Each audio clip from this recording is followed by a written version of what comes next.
एक बार प्रेम से बोलेंगे ओम नमो भगवते वासुदेवाय। देखिए मित्रों, माघ मास के कृष्ण पक्ष की षठ तिला एकादशी का महात्मा सीधे ग्रंथ से पढ़ने जा रहे हैं। तो देखिए ध्यानपूर्वक। युधिष्ठिर ने पूछा, जगन्नाथ श्री कृष्ण आदिदेव जगतपते, माघ मास के कृष्ण पक्ष में कौन सी एकादशी होती है, उसके लिए कैसी विधि है तथा उसका फल क्या है? महाप्राज्ञ, कृपा करके ये सब बातें बताइए। श्री भगवान बोले, नृपश्रेष्ठ सुनो, माघ मास के कृष्ण पक्ष की जो एकादशी है वह षडतिला के नाम से विख्यात है, जो सब पापों का नाश करने वाली है।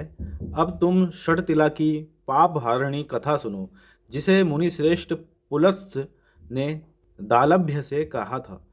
दालभ्य ने पूछा, ब्राह्मण, मृत्युलोक में आए हुए प्राणी प्रायः पाप कर्म करते हैं, उन्हें नरक में ना जाना पड़े, इसके लिए कौन सा उपाय है, बताने की कृपा करें। पुलत्स जी बोले, महाभाग, तुमने बहुत अच्छी बात पूछी है, बतलाता हूँ, सुनो। माघ मास आने पर मनुष्य को चाहिए कि वह नहा धोकर पवित्र हो, इंद्रियों को संयम में रखते हुए काम क्रोध अहंकार लोभ और चुगली आदि बुराइयों को त्याग दे, देवादिदेव भगवान का स्मरण करके जल से पैर धोकर भूमि पर पड़े हुए गोबर का संग्रह करे, उसमें तिल और कपास छोड़कर 108 पिंडिकाएं बनाएं। फिर माघ में जब आद्रा या मूल नक्षत्र आए, तब कृष्ण पक्ष की एकादशी करने के लिए नियम ग्रहण करे। भली भांति स्नान करके पवित्र हो, शुद्ध भाव से देवादिदेव श्री विष्णु की पूजा करे। कोई भूल हो जाने पर श्री कृष्ण का नामोच्चारण करे। रात को जागरण और होम करे। चंदन, अर्गजा, कपूर, नैवेद्य आदि सामग्री से शंख चक्र और गदा धारण करने वाले देव देवेश्वर श्री हरि की पूजा करे।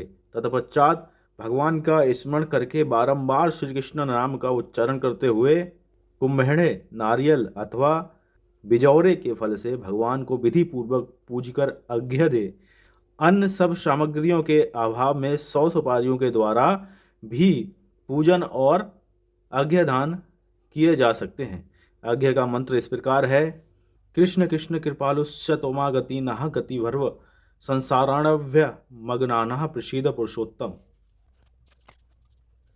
नमस्ते पुंडरीकाक्ष, नमस्ते विश्वभावम, सुब्रह्मण्यम नमस्ते अस्तु महापुरुष पूर्वज, घृणा अज्ञम मया दतम लक्ष्मया सह जगतपते।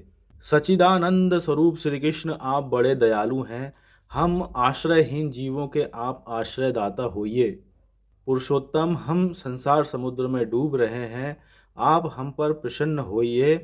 कमल नयन, आपको नमस्कार है। विश्व भावन, आपको नमस्कार है। सुब्रमण्यम, महापुरुष सबके पूर्वज, आपको नमस्कार है। जगतपते, आप लक्ष्मी जी के साथ मेरा दिया हुआ अर्घ्य स्वीकार करें। तत्पश्चात ब्राह्मण की पूजा करें, उसे जल का घड़ा दान करें, साथ ही छाता, जूता और वस्त्र भी दें। दान करते समय ऐसा कहें, इस दान के द्वारा भगवान श्री कृष्ण मुझ पर प्रसन्न हो। अपनी शक्ति के अनुसार श्रेष्ठ ब्राह्मण को काली गौ दान करें। द्विज श्रेष्ठ विद्वान पुरुष को चाहिए कि वह तिल से भरा हुआ पात्र भी दान करे। उन तिलों के बोने पर उनसे जितनी शाखाएं पैदा हो सकती हैं, उतने 1000 वर्षों तक वह स्वर्गलोक में प्रतिष्ठित होता है। तिल से स्नान करें, तिल का उपटन लगाएं, तिल से होम करें, तिल मिलाया हुआ जल पिएं, तिल का दान करें और तिल को भोजन के काम में लें।